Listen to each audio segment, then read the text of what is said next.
Vamos então à última parte dos vídeos. Fizemos a primeira parte, a segunda parte, agora estamos na terceira parte. Vamos ver aí o final do tópico 2, depois vamos ver o tópico 3 e o tópico 4. Lembrando a você que no nosso blog você encontra os ensinos aí escritos da lição e também os slides. E quem deseja receber o PowerPoint dos slides, PDF dos slides, PDF da escrita, né, também o Word, a escrita, a lição escrita. Então você entra em um dos nossos grupos, aí é só entrar em contato comigo e dizer que quero participar de um dos grupos ou quero receber material DVD. Nós incluiremos você em um desses grupos. Não é grupo bate-papo, lá só eu posso postar. Posto sempre alguma coisa extra, né? Comentários extras das lições, ajuda para você durante a semana. Vamos então continuar no tópico 2, a natureza do ataque. Subtópico 2, o ataque é de natureza moral. Outra coisa a ser levada em conta sobre a natureza do ataque à igreja, que revela a sutileza do diabo, esse também é um ataque moral. O apóstolo faz referência a pessoas que se comportam de forma hipócrita e que também são mentirosas, 1 Timóteo 4,2. Esses comportamentos se encontram na esfera moral. Na verdade, a hipocrisia e a mentira são manifestações inversas das virtudes morais cristãs, da autenticidade e da verdade. A operação do erro sempre trabalha com a falsidade e o engano. Paulo também demonstra a esfera moral desse ataque, quando faz referência àqueles que têm cauterizado a sua própria consciência. O termo grego sudeideses, usado aqui para consciência, é uma referência à capacidade humana de julgar, de entender o certo e o errado. Em outras palavras, é a faculdade humana por meio da qual se distingue o que é moralmente bom ou ruim. Uma consciência cauterizada, do grego então causteriazo, significa dizer que ela se tornou insensível para julgar entre o certo e o errado. Então, existe o ataque moral à igreja. E esse ataque, ele vem o quê? Distorcendo a verdade. A pessoa pensa que a verdade é mentira e pensa que a mentira é a verdade. Olha só que coisa impressionante. Por exemplo, na igreja hoje, nós temos vários líderes que pregam, aí contra, criticam, fazem de tudo para diminuir a ação do Espírito Santo. Eles atacam frontalmente as operações do Espírito Santo na igreja. Então, aí os milagres, os sinais, prodígios, maravilhas são combatidos por esses líderes. Imagine, se nós pegarmos o Evangelho, a metade do Evangelho fala de sinais, prodígios e maravilhas. Jesus pregava, ensinava, curava a todos. Aí vamos ver Pedro, Paulo, né, vamos ver lá Filipe, Estevão, sempre sinais, prodígios e maravilhas comprovavam a autenticidade da palavra de Deus e a autenticidade dos ministros de Deus. E como essas pessoas não têm a vida de oração, de jejum, só é de estudo, aí eles querem combater essa área para que eles não sejam descobertos como falsos mestres, falsos pastores. Veja só. E aí, como a maioria das pessoas também não querem saber de oração e de jejum, por isso mesmo não são usadas, aí apoiam esse tipo de pessoas. E é o que está acontecendo na igreja hoje. Nós substituímos os sinais, prodígios e maravilhas por música e por pregações e ensino de autoajuda. Substituímos, porque é mais fácil. Veja só, cantor, uma cantora, quem está tocando instrumento, não precisa ficar em jejum e oração. Basta saber a entonação correta da voz, a postura da voz, saber cantar bem, direitinho, bonito, e pronto, agradar as pessoas, né? Aí os pregadores hoje também não precisam de jejum e oração, basta estudar e pegar os livros daí, né? São vários livros, ler aí um livro por dia, ler vários livros, e aí vão lá e transmitem aquilo que aprenderam ali. Pronto, lindas pregações e pronto. Não precisa de jejum e oração. E é o que está acontecendo. E creio, parece que não percebe. Mas o que diz a Bíblia? Que no culto verdadeiro, culto da igreja, nas reuniões da igreja, deve haver tanto a parte aí de louvor a Deus, mas também tem a ver a pregação da doutrina, que está na Bíblia, doutrina aí, salvação, batismo com o Espírito Santo, são doutrinas, santificação, doutrinas. Isso aí tem que ser pregado e ensinado na igreja. E existem o quê? As manifestações do Espírito Santo. As manifestações do poder de Deus. Todo culto deve ter essas coisas. Mas nós mudamos os cultos. E aí falar sobre isso parece aos ouvidos dessas pessoas que nós estamos ensinando é o contrário da Bíblia. E está tão claro isso na Bíblia. O problema é que as pessoas não querem mais viver em oração, em jejum, estudo da Bíblia. É só parte intelectual. A parte espiritual foi deixada de lado. E aí dói aos ouvidos das pessoas.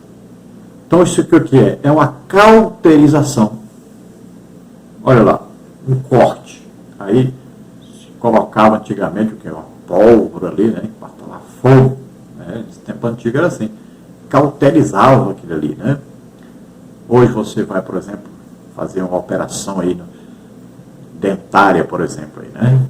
Lá tem corta aí para tirar um pedaço de dente quebrado lá dentro, alguma coisa assim, tal. Aí vem uma coisinha que e sai uma fumacinha lá. O que é aquilo? Uma cauterização.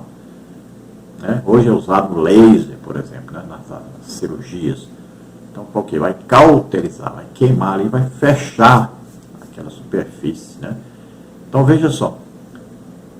É isso que está acontecendo. As pessoas estão cauterizadas para a parte espiritual. Tem muita intelectualidade, absorve muita intelectualidade. Então se tornam porosos, né? Abertos à intelectualidade. Mas cauterizados. Não tem jeito de penetrar. O Espírito Santo não consegue penetrar. Quando se fala em poder sobrenatural de Deus, está cauterizadamente, não consegue penetrar. O Espírito Santo fala, mas a pessoa não abre o coração. Então temos que tomar todo cuidado com essa cauterização que está havendo. Quando vem a sã doutrina, também a pessoa cauteriza, fecha o coração. Aí não tem jeito de penetrar. Querem o quê? O que diz a Bíblia? Que nos últimos tempos as pessoas o quê? Amontoariam mestres segundo as suas próprias concupiscências. Querem só pessoas que ensinam que eles podem viver do jeito que estão vivendo. É em pecado. Então, esta é uma ação satânica. No tópico 3, nós temos aí as esferas do ataque. E nós vamos ver no subtópico 1, uma esfera religiosa.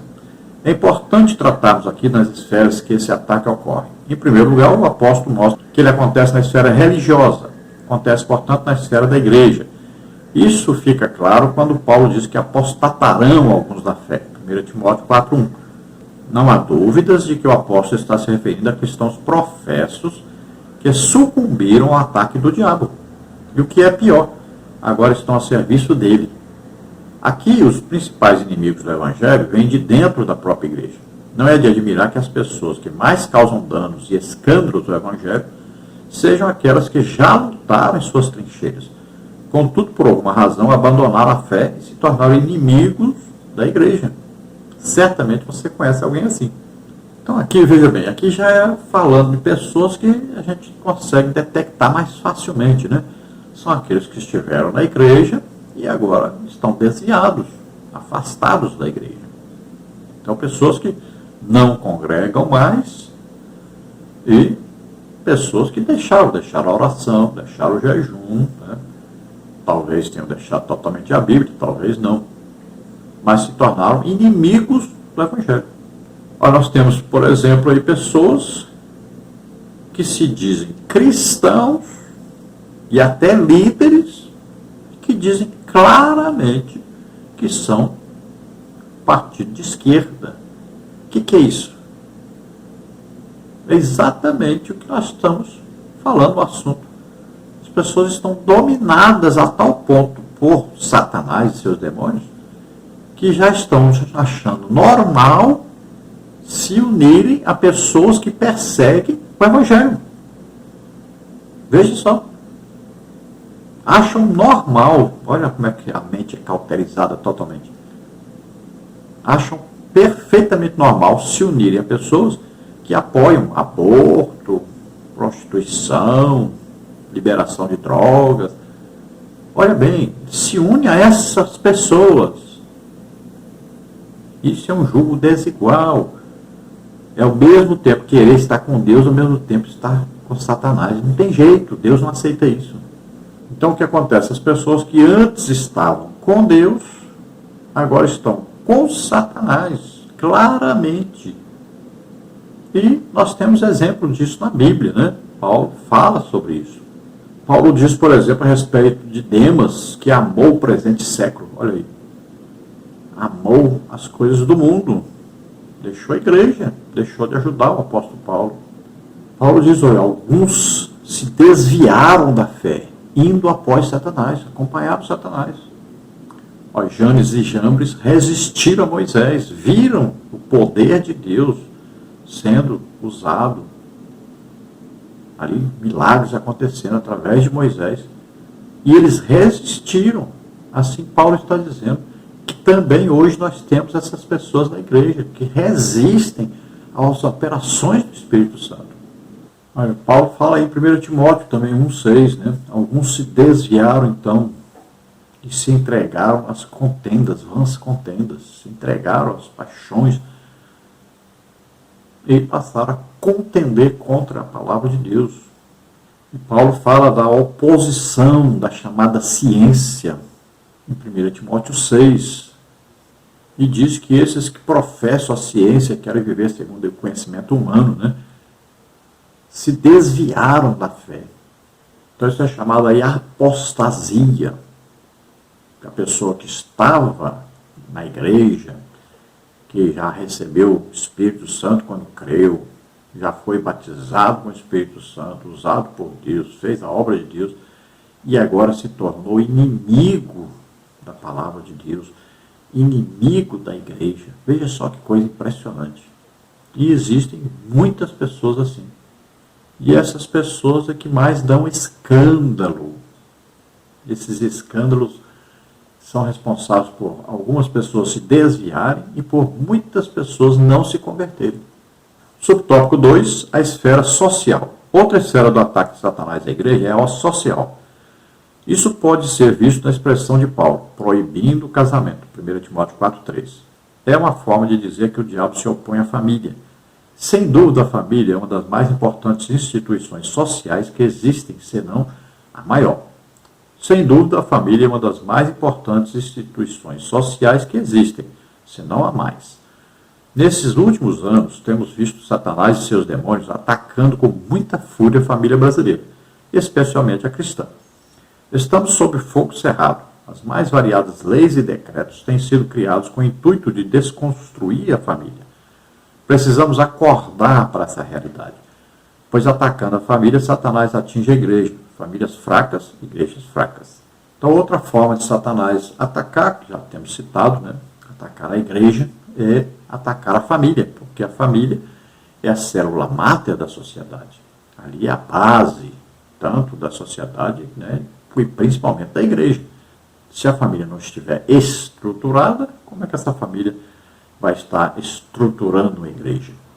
Então é preciso a família estar estruturada, equilibrada, e aí a igreja é o que? É uma reunião de várias famílias. Essas famílias precisam ser cristãs, precisam estar vivendo em oração, jejum, estudo da Bíblia, para que a igreja seja forte.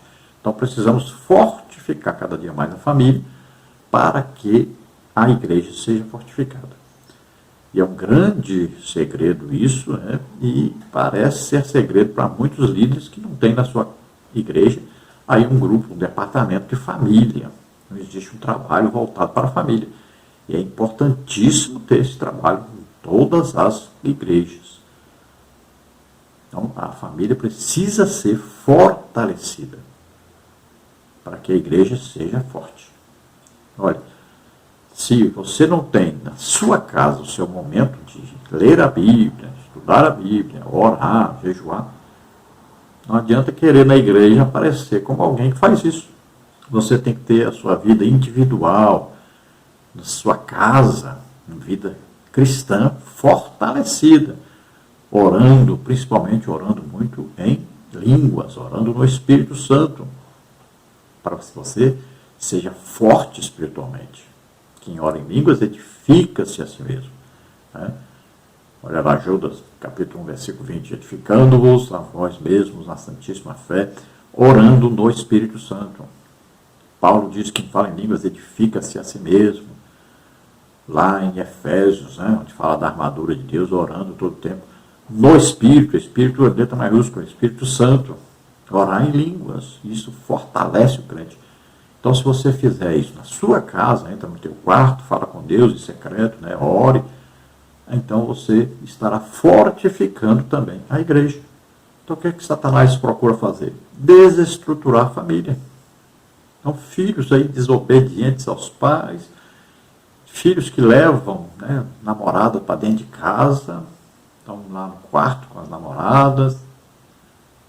Veja só, e os pais crentes estão vendo isso e estão aceitando essas coisas. Filhos crentes que passam noitadas fora de casa, chega de madrugada em casa, de manhã cedo. Famílias estão desestruturadas. Como é que vai querer estruturar a igreja? Então, temos que trabalhar mais nas famílias. Escola Bíblica Dominical, pare com esse negócio de ficar ensinando criança a cantar. Escola Bíblica Dominical é para aprender a Bíblia.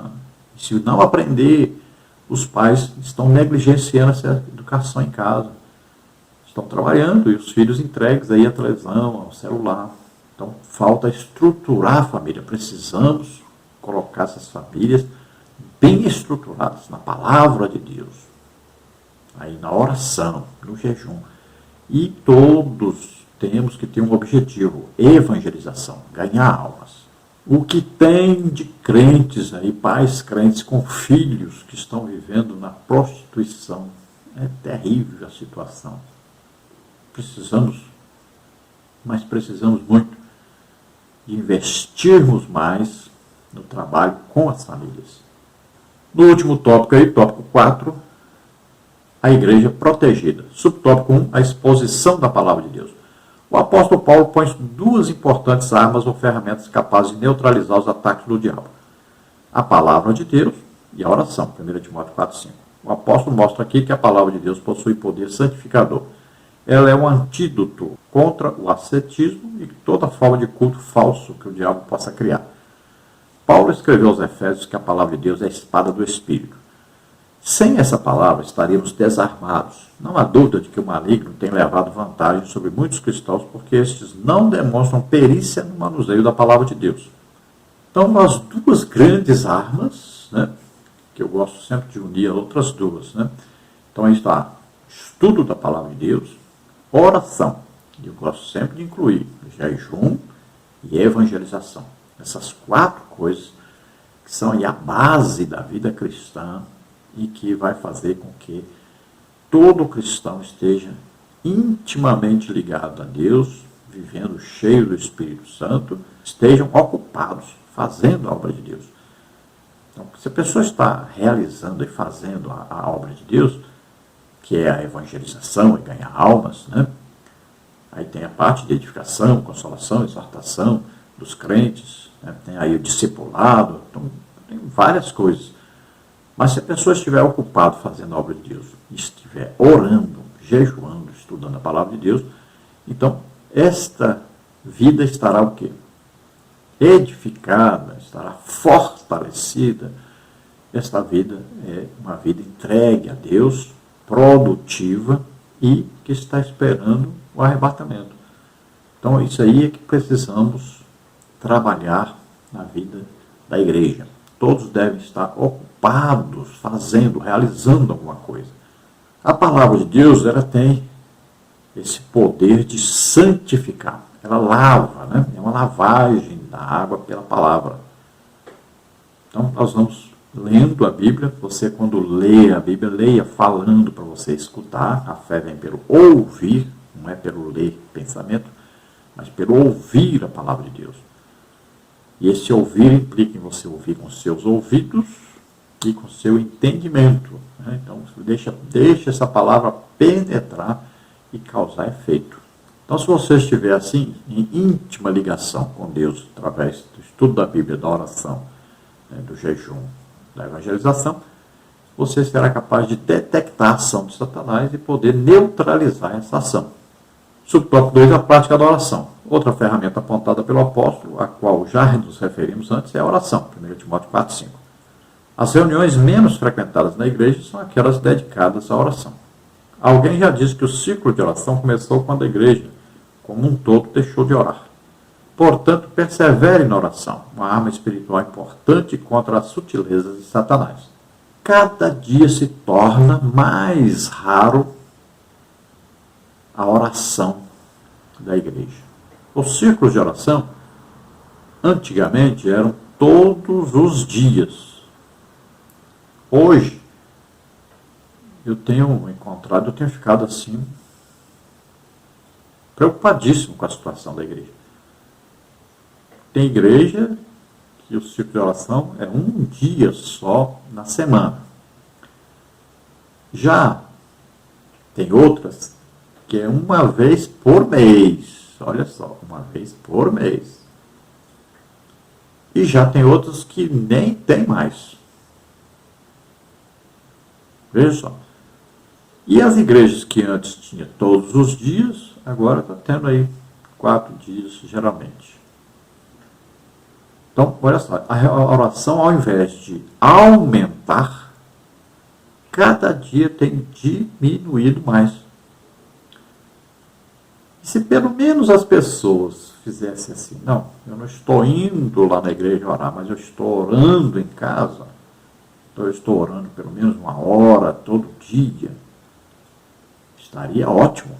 O problema é que nem na igreja e nem em casa não está havendo. Cada dia diminui mais. Olha como é que a ação de Satanás é terrível. Ele vai distraindo as pessoas, vai inventando distrações e distrações, distrações. E a pessoa não acha mais tempo de ler a Bíblia nem de orar. O tempo está sendo todo consumido com as distrações. Então, se você fizer um culto de louvor na igreja, lota. Mas se você falar o culto é de oração, praticamente não vai ninguém. Temos visto vários grupos em ciclo de oração que, quando você chega lá, tem 3 pessoas, 4 pessoas, 5 pessoas. E isso assim, todos os dias que tem oração, está indo pouquinha gente. É um desânimo, falta de fé na oração, no resultado, falta de fé de que Deus está ouvindo, está atendendo. É uma coisa absurda. A falta de intercessão hoje na igreja é absurda. Então, precisamos mudar isso. Precisamos investir mais nisso. Palestras sobre família, palestras sobre oração, sobre jejum, sobre evangelização. Temos que ter mais e mais. E temos que incentivar os crentes a lerem a Bíblia, estudarem a Bíblia. Então, a oração é o fortalecimento espiritual para vencermos exatamente essa luta espiritual contra Satanás e seus demônios. Durante o trimestre, nós vamos ver todos esses assuntos aí mais detalhadamente. Vamos então à conclusão da lição. Nesta lição, vimos que o diabo tem atacado a igreja de formas sutis. Essa é uma realidade que cada cristão precisa se conscientizar. Se não tivermos consciência de que estamos sob ataque, não veremos a necessidade de nos defendermos. É preciso, portanto, conhecer a natureza desse ataque, a esfera na qual ele ocorre e, o mais importante, munir-se das armas espirituais para ganhar essa guerra. Então, estudamos aí e vimos que Satanás tem os seus ardis, né, as suas ciladas, as suas sutilezas, e ele vai atacando a igreja. vai minando a igreja, vai minando a ação da igreja, né? Principalmente, então, dentro do abandono do estudo da Bíblia, do abandono da oração, do jejum, da evangelização. Então ele vai atacando essas áreas e vai tirando a força da igreja. O grande objetivo dele é afastar o Espírito Santo da igreja, porque sem a ação do Espírito Santo, a igreja deixa de ser igreja. A única coisa que pode confrontá-lo e vencê-lo é o Espírito Santo. Então nós temos aí na armadura de Deus, né, que Paulo falou em Efésios 6, sobre essa armadura, para nós combatermos Satanás e seus demônios. E nós temos aí como arma principal aí, né, aí o nome de Jesus, o sangue de Jesus, e aí essas armas todas que estão aí. E você vê aí uma figura ilustrativa sobre isso que nós colocamos aí para você ver sobre essa armadura que é muito importante na vida do crente. Então você veja, capacete da salvação, da certeza de salvação, é uma arma importantíssima. Temos aí o cinto da verdade, estamos sempre trabalhando com a verdade, a preparação do evangelho, temos aí o escudo da fé, a fé é importantíssima. Sem fé é impossível agradar a Deus, e sem fé é impossível ser usado por Deus para combater Satanás. Temos aí a couraça da justiça. Então o reino de Deus é paz, né, justiça e alegria no Espírito Santo. Temos aí a oração, a arma poderosíssima, principalmente a oração em línguas. E temos aí a espada do Espírito, que é a palavra de Deus. Nós temos que estar sempre lendo com ela na mente, no coração e na boca para falarmos a palavra de Deus. Será uma arma, então, de vitória contra Satanás. Veja que Jesus estava no deserto em oração, em jejum, e ele tinha pleno conhecimento da palavra de Deus. Por isso ele venceu todas as tentações que Satanás lançou sobre ele. Vamos agora então à oração. Se você deseja entregar sua vida para Deus, aceitando agora Jesus como Senhor e Salvador, vamos orar juntos e você receba o Espírito Santo, se torna filho de Deus agora. Recebe agora a salvação. Se você está doente ou está enfermo, vamos orar agora para que você seja curado. Vamos orar. Pai querido, em nome de Jesus, te apresentamos essas vidas que se chegam a Ti, estão arrependidos dos seus pecados, estão agora crendo que o Senhor enviou Jesus Cristo, seu Filho, à terra, para viver aqui como homem. Ele levou sobre ele os nossos pecados, doenças, enfermidades, maldições, morreu em nosso lugar na cruz, ressuscitou. Então, aqueles que estão crendo nisso agora, que estão entregando suas vidas a Ti, Senhor, recebe-os por filhos, concede-lhes o Espírito Santo. A